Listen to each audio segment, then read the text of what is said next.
Hello and welcome guys to another video where we talk about the carbon markets, about carbon credits, about how to invest in carbon. If you enjoy content like this, then please make sure to like and subscribe so you stay up to date on this topic. Today we're going to talk about blue carbon credits. What is blue carbon? When we talk about blue carbon, we talk about coastal blue carbon. That is in particular mangroves, tidal salt marshes and seagrasses. These particular plant systems inhabit coastal regions and offer a habitat for a wide region of plant and animal species, and they sequester a lot of carbon, so they're very important for building soil carbon, for taking carbon out of the atmosphere.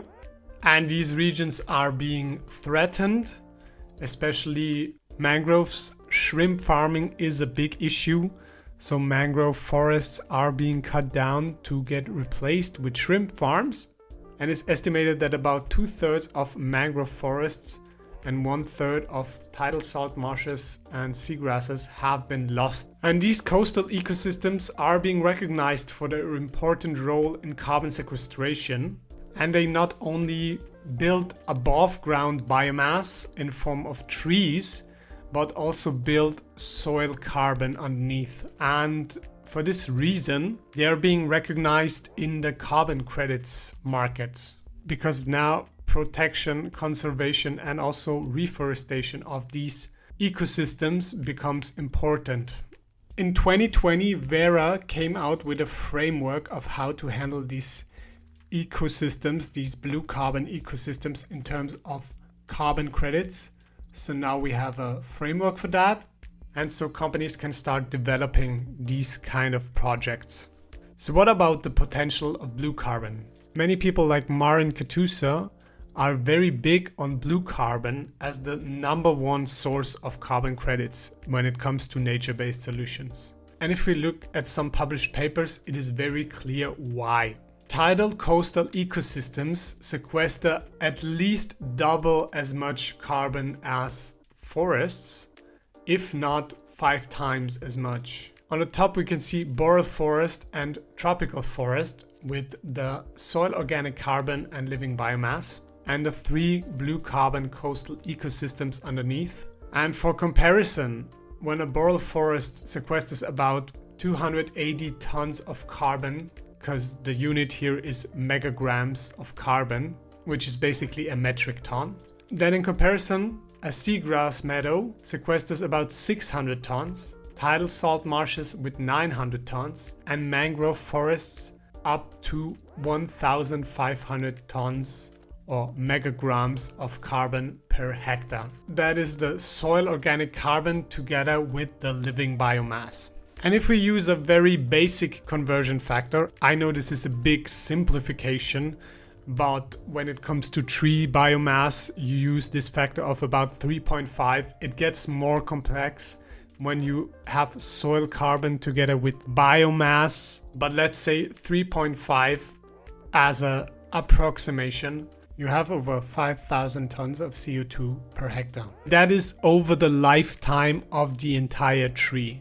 So blue carbon could offer about twice or up to 5 times the potential of conventional forest carbon credits. Last year, Verra registered its first blue carbon conservation project, and this is conservation and management. So this is not the planting of the tree itself. And for that project, it comes to approximately 4 tons of CO2 per hectare per carbon per year. So far from the about 400 tons of CO2 per hectare per year. And then we have a carbon streaming core project of Marvivo, where they sequester about 5 tons of CO2 per hectare per year. And these numbers are approximation. It's not exactly that number, but just to get a glimpse of it. So when it comes to managing and conservation, we have to expect way less in terms of carbon credits per hectare per year. I first thought my numbers were way off, but then I saw, like, for example, blue carbon projects in their blue India project areas.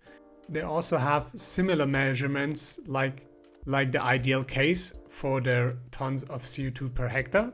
But we must keep in mind that these tons of CO2 are a lifetime of mangrove forests or plants from seed to big plants, so about 30 years or 40 years. So the interesting question, how can we invest in blue carbon? So even companies like Apple are investing in blue carbon, but unfortunately, as with the whole carbon market at the moment, there are not many options left. First of all, I did not find any option that uses the reforestation approach to mangrove forests. So we cannot get the 5,000 tons of CO2 per hectare or 4,000 or 3,500.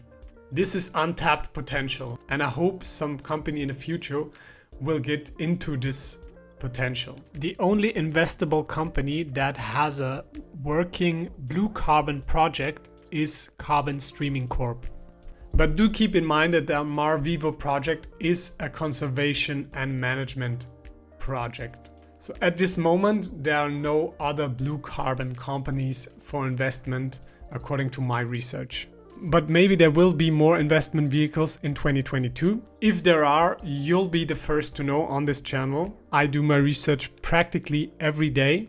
Once again, take the chance to like this channel and subscribe. Also, as always, I want to have a conversation. What do you think about blue carbon? And maybe I've missed something. Did you find any other companies? I did not find any, but most of the time you people are smarter than me. So let me know in the comment section. Again, check out the Discord server and Facebook group, and please make sure to give this video a like as it helps support the cause. Thank you, and I will see you in the next video.